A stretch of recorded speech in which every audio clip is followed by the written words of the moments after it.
What can be a suitable definition for the term visible spectrum? Where do we have this reference?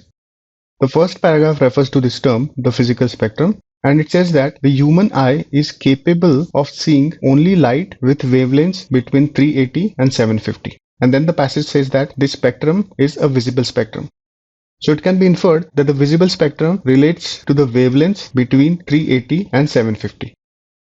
Let's look at the answer choices in this context. Answer choice A set of colors visible to the human eye. According to the passage, the visible spectrum is the spectrum of wavelengths and not the spectrum of colors. Although these wavelengths would relate to some colors, such as those given here, the passage doesn't suggest that the spectrum itself is a set of colors. So this answer choice can be eliminated. Answer choice B, a set of non-true, non-physical colors visible to the human eye. The passage mentions that the spectrum indicates true colors such as violet, indigo, blue, etc. So it is incorrect to state that the spectrum is a set of non-true, non-physical colors. So let's eliminate this answer choice. Answer choice C, a wavelength of all colors that are true and physical. The first paragraph mentions that different colors relate to different wavelengths. So there is no one single wavelength for all colors, as this answer choice suggests. So let's eliminate this answer choice. Answer choice D, a range of wavelengths of light above that of the violet color. The first paragraph mentions that the color violet has wavelength between 380 and 450. So all the wavelengths above this color would relate to all the colors that are above 450.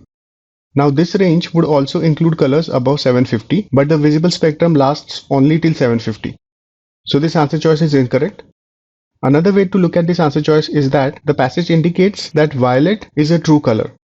So violet is part of the visible spectrum. So it is incorrect to state that the visible spectrum is above the violet color, because in that case violet color would not be part of the visible spectrum and then it would contradict the passage. So let's eliminate this answer choice. Answer choice E, a range of wavelengths of light that the human eye can see. Yes, this is what is implied in the passage. The passage says that human eye can see wavelengths between 380 and 750, and then it calls this range of wavelengths, the term range is a key term here, the range of wavelengths is the visible spectrum. So it is correct to state that the visible spectrum is a range of wavelengths of light that human eye can see. E is the correct answer.